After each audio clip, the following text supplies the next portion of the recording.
ایک کونے میں ایک چھوٹی سی جگہ پہ اس کا فاؤنڈیشن یہ منعقد ہوا. وہاں پہ ایک یونٹ سے لے کر شروع کیا. آج ہندوستان کے 24 صوبہ جات میں اس تنظیم باقاعدہ ترتیب کے ساتھ کام کر رہے ہیں. اس تنظیم کا مقصد آج ہم یو پی کے سرزمین میں دیکھ رہے ہیں یا نارتھ انڈیا کے لگ بھگ سارے اسٹیٹوں میں ہم دیکھ رہے ہیں جو بچے عصری تعلیم کی طرف جاتے ہیں وہ دینی تعلیم سے محروم ہو جاتے ہیں. جو بچے دینی علوم اور فنون کے ساتھ یا وہ پڑھنے کے لیے مدارسوں میں جاتے ہیں وہ عصری تعلیم سے محروم ہو جاتے ہیں. اسی وجہ سے ہمارے نوجوانوں کو جو بچے یونیورسٹیوں میں یا کالجوں میں میڈیکل کالجوں میں جو بچے جاتے ہیں ان کو بیکٹیریا پکڑتے ہیں، یعنی ان کا عقیدے کو جو ہے کسی نہ کسی اپنے طرف کھینچنے کا کوشش کرتے ہیں. ایسے ہی حالات 50 سال پہلے کیرلا میں بھی ہوا کرتا تھا. کیرلا کے علماء نے سوچا، انہوں نے کالج میں یونیورسٹی میں مدارس میں پڑھنے والے بچوں کو متعلم کو طالب علم کو ایک ساتھ بٹھایا، ان کو نصیحتیں دی، ان کے اندر ایک ساتھ بیٹھنے کا اٹھنے کا مشاورے کرنے کا ایک ماحول پیدا کیا. الحمدللہ وہیں سے لے کر کیرلا کا پورے اسٹیٹ میں یا کرناٹک میں تمل ناڈو میں ایسے ہندوستان کے ہر صوبہ جات میں اس سوچ کا اس فکر کا بہترین رزلٹ آج ہم دیکھ رہے ہیں. آج کیرلا کے اندر اس 50 سال کے بیچ میں لاکھوں تعداد ڈاکٹر جو ڈاکٹر ایک دن کا بھی تہجد قضا نہیں کرتے ہیں، ایسے ڈاکٹروں کو بنایا، ایسے انجینئر کو بنایا جو ہمیشہ اپنے قوم و ملت کے لیے سوچنے والے ایڈوکیٹس کو ایس ایس ایف بنایا، اس فکر دیا.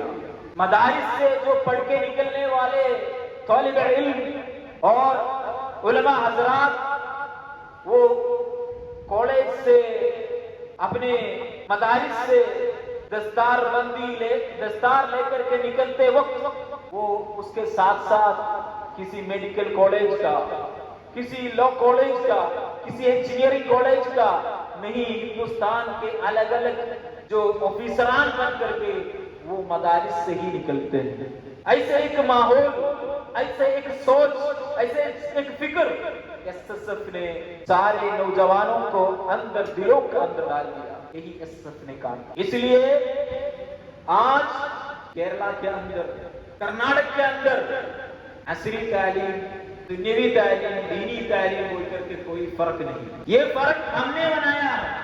آپ سوچئے تاریخ کے پڑھنے سے آپ کو پتا چلے گا اسلام عصری تعلیم، دینی تعلیم بول کر کے دو ٹکڑا نہیں کیا بلکہ ہم نے کیا.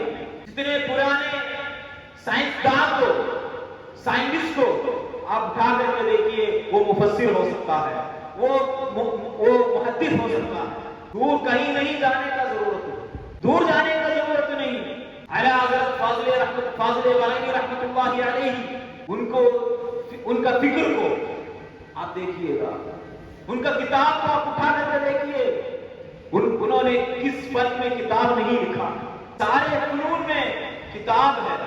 اس کا مطلب اسلام ہر سائنس کو ہمیں سکھایا ہے. فخر الدین رازی رحمۃ اللہ علیہ کا تفسیر الرازی، تفسیر الکبیر آپ اٹھا کر کے دیکھیے، اس میں آپ کو جغرافی ملے گا، اس میں آپ کو طب ملے گا. وہ ڈاکٹر بھی تھے، وہ مفسر بھی تھے، وہ محدث بھی تھے، وہ فلسفر بھی تھے. ایک ایک علماء کے آپ اٹھا کر کے دیکھیے. امام غزالی رحمۃ اللہ علیہ سب سے بڑے فلسفر تھے. ایک ایک کا سوچ و فکر کو ہم دیکھنے سے ہمیں سمجھ میں آئے. آج ہمارے بچے سائنس پڑھنے والے جو بھی ہے ان سے پوچھئے فادر آف ماڈرن میڈیسن کون ہے، وہ بتائیں گے آپ کو ابی سنا. اصل ان کا نام کیا ہے؟ ابن سینا.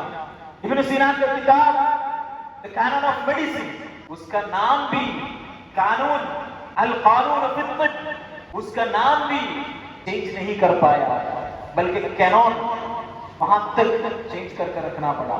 یہ سب ہمارے سامنے ہے۔ میرے کہنے کا مقصد، ہمارا علماء بزرگان دین کبھی اس کو دو ٹکڑا نہیں کیا، ہم نے کیا، اور ہم نے مدارس میں جانے والے بچوں کو یا مدارس میں پڑھانے والے استاد کو ہم ان کو دینی تعلیم، تو اسکول میں جانے والے، کالج میں جانے والے، پڑھانے والے، پڑھنے والے کو ہم نے عصری تعلیم تو بات کر کے اپنے ہاتھ میں رکھا۔ پھر کیا کرتے ہیں؟ اپنے بچوں کو حافظ بننے کے لیے چھوڑ دیتے ہیں، بتاتے ہیں ہمارے بچوں کو ہم نے دینی تعلیم کے لیے چھوڑ دیا، دین کے لیے چھوڑ دیا۔ سوچ کیا ہے؟ سوچ کہ حافظ ہونے کے بعد ہمارے بچے تراویح سنانے کے لیے جائیں گے، بڑھیا مسجد میں جائیں گے یا بڑے علاقے میں جائیں گے، اچھے پیسہ مل جائے گا۔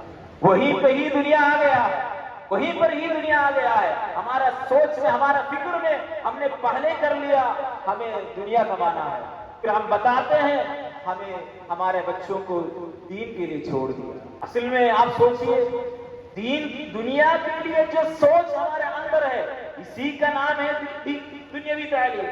آخرت کا سوچ ہمارے اندر جو ہے، اسی کا نام ہے دینی تعلیم۔ ایک ڈاکٹر بنے گا، ڈاکٹر بن کر کے ڈاکٹر بننے کا ٹائم یا پڑھنے کا ٹائم، اسی وقت سے ان کے اندر، ان کا ابو کے یا ان کے والدین کے اندر یہ سوچ رہے گا میرا بیٹا سماج کو خدمت کرے گا۔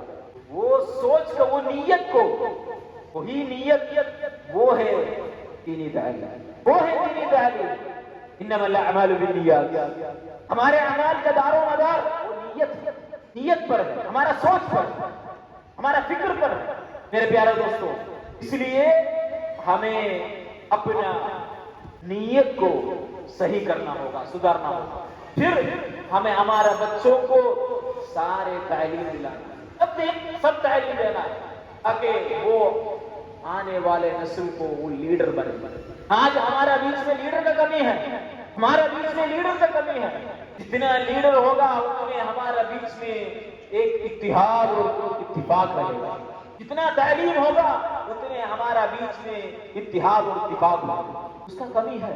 اس لیے یہ سب آنے والے نسل کو لیڈر بنانے کے لیے اترے ہیں میدان میں۔ ہمیں لیڈرز کا ضرورت ہے، لیڈرز ٹریننگ، کیریئر گائیڈنس، ایسے سارے پروگرام ایس ایس ایف آج تک کرتے آ رہے ہیں، انشاءاللہ آنے والے زمانوں میں کرنے کے لیے تیار بھی ہیں۔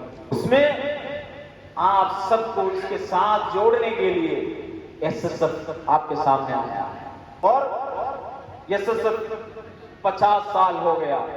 ایس ایس ایف کا گولڈن 50 کانفرنس ممبئی میں نومبر 24، 25، 26 تاریخ کو ہونے والا۔ اس میں ہمارا جو سلوگن ہے the people of India، کیونکہ ایس ایس ایف ہمیشہ کرنٹ ایشوز کو لے کر کے ہمیشہ لوگوں کے سامنے کھڑا ہو گیا۔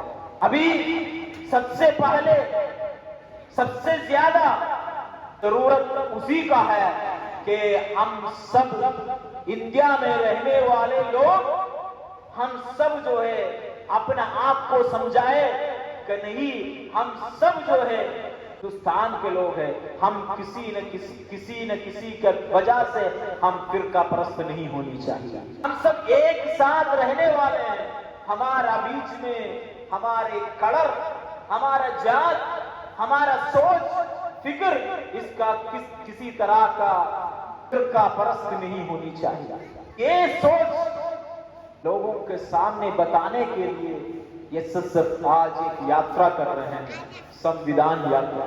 اس لیے کہ ہمارے سمویدھان کے، ہمارے کانسٹیٹیوشن کے، ہندوستان کے کانسٹیٹیوشن کے سب سے پہلے versus we the people of India, Hindustan کے ناگرک، یہ ہمارے لیے بنایا گیا کانسٹیٹیوشن ہے، دستور ہے۔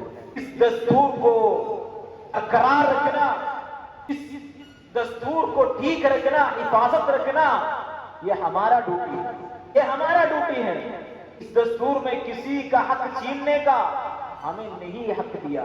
حق کے لیے، انصافی کے لیے یہ دستور ہمارے سامنے ہے، لیکن اس دستور کو ہمیں پڑھنا ہے، اس دستور کو ہمارا بچوں کو سکھانا ہے، ہمیں بہترین تعلیم حاصل کرنا ہے. ابھی اس دستور کو حفاظت کے لیے حفاظت ہم کر سکتے ہیں. اسی کے لیے ایس ایس ایف کشمیر سے لے کر اینگلور تک 28 دن کا ایک سفر لے کر کے نکلا. کشمیر سے حضرت بال مسجد سے 18 تاریخ کو نکلا. انشاءاللہ ستمبر کے 10 تاریخ کو بنگلور میں اس کا سماپت ہوگا. ہندوستان کے ہر ریاستوں سے چلتے ہوئے یہ بنگلور پہنچے. اب تک ایسے سینکڑوں پروگرام میں انشاءاللہ ہم پہنچیں گے. سنویدھان کے بارے میں، سنویدھان کو حفاظت کرنے کے لیے اور ہم سب ایک ساتھ رہنے کا، لوگوں کو انسانیت کے ساتھ پیش آنے کا جو ضرورت ہے اس کو سمجھائیں گے. یہی سنویدھان یاترا کا مقصد. آخرکار میں صرف ایک اور نقطہ بتا کر کے میں ختم کرتا ہوں. ہمیں کسی طرح کا بھید بھاؤ نہیں دکھانا ہے. ہمارے پرکھوں نے مل کر کے کندھے سے کندھے ملا کر کے ہمیں اس آزادی دیا ہے. اس آزادی ایسے جلدی نہیں ملا تھا. بہت سارے لوگوں کا خون اس مٹی پر ہے، بہت سارے بزرگوں کا سینہ کا گند اس زمین پر ہے. بہت سارے علماء ان کے سارے وقت اس دیش کا آزادی کے لیے دے دیا ہے. ان سب کو ہمیں یاد کرنا ہوگا. ان سب کو ہمیں یاد کرنا ہوگا. یہاں پہ بڑے بڑے لوگ، بہت سارے لوگ بیٹھے ہیں. اب لوگ چاہتے ہیں، سب لوگ سوچتے ہیں میں مر جاؤں تو میرے بچوں کے لیے، میرے والدین کے لیے میں کیا چھوڑ کر کے چلے جاؤں. ان کے لیے کچھ پیسہ، ان کے لیے زمین، ان کے لیے بڑے بڑے عمارتیں، یہ چھوڑ کر کے میں چلے جاؤں. سب لوگوں کا سوچ ہے کہ میرا بیٹا بیٹی اسی سے زندگی گزرے. لیکن ہمارا پرکھوں نے، ہمارے بزرگوں نے ہمارے ہاتھ میں جو آزادی دیا، اس آزادی کو صحیح استعمال ہم میں کتنے لوگ کرتے ہیں. اس آزادی کا جھنڈا، اس آزادی کا پرچم کتنے لوگ اپنے نئے نسل کو ہم نے دے دیا ہے. اس ہسٹری کو، اس تاریخ کو ہم صحیح معنی میں ہمارا کتنے بچوں کو ہم نے بتایا گیا ہے. آپ سب کا دادا یا پردادا انڈمان کے کالے پانی جیل میں اپنی زندگی گزارے ہوں گے، یا کسی جیل میں زندگی گزارے ہوں گے. کوئی نہ کوئی یہاں چھوڑ کر کے بھاگا تھا، کوئی یہاں سے دوسرے کسی ملک میں جا کر کے بسنے میں جو ہے مجبور کر دیا. ایسے بہت سارے لوگ ہمارے پرکھوں میں سے ہے. ان سب کا تاریخ ہمیں یاد آنا چاہیے. ان لوگوں نے کس طریقے سے ہمیں اپنے دیش کو آزادی دلایا ہے، انہوں نے کتنے محنت کیا ہے. صرف 1857 میں لگ بھگ 8 لاکھ لوگوں کا ہتیا ہو گیا ہندوستان میں. 1 سال کے اندر صرف اس دیش کی آزادی کے لیے. اس کے بعد ہزاروں تعداد کے لوگوں کو کالا پانی جیل میں رکھا گیا. اس میں میرے پردادا بھی تھے. انہوں نے 11 سال کالا پانی کا جیل میں رہ کر کے جب ہندوستان کے آزاد ہوا 1947 میں، تب انہوں نے واپس آیا تھا. 11 سال. یہ ہسٹری، یہ تاریخ میرے دادا نے مجھ کو بتایا. اسے آپ اپنے بچوں کو، اپنے پرکھوں کو ہسٹری بتا دیجیے، کا تاریخ بتا دیجیے، تب سمجھ میں آئے گا. اس خون آج بھی ہمارے اور آپ کے دیر میں ہے. اس پرکھوں نے ہمارے لیے کام کیا، تب ہم آزاد ہیں. وہ آزادی کو ہمارا سماج تک صحیح سے پہنچانا، ان کو اس پہ فخر لے آنا ہمارے لیے ضروری ہی ہے۔ اس یاترا کا، اس پروگرام کا مقصد اللہ رب العزت میں کسی طرح کا بھید بھاؤ چھوڑ کر کے اہل سنت والجماعت کے لیے اور ملت کے بہبودی کے لیے، دیش کا اچھائی کے لیے کھڑا ہونے کا توفیق عطا فرمائے۔ سب اپنے اس دیش واسی ہونے کے ناطے ہمیں فخر ہونی چاہیے، کیونکہ یہ کسی اور ویکتی کا دیا ہوا گفٹ نہیں ہے، بلکہ ہمارا پرکھوں نے ہمیں دیا ہوا آزادی ہے، گفٹ ہے۔ وآخر دعوانا الحمد للہ رب العالمین۔ السلام علیکم ورحمۃ اللہ وبرکاتہ۔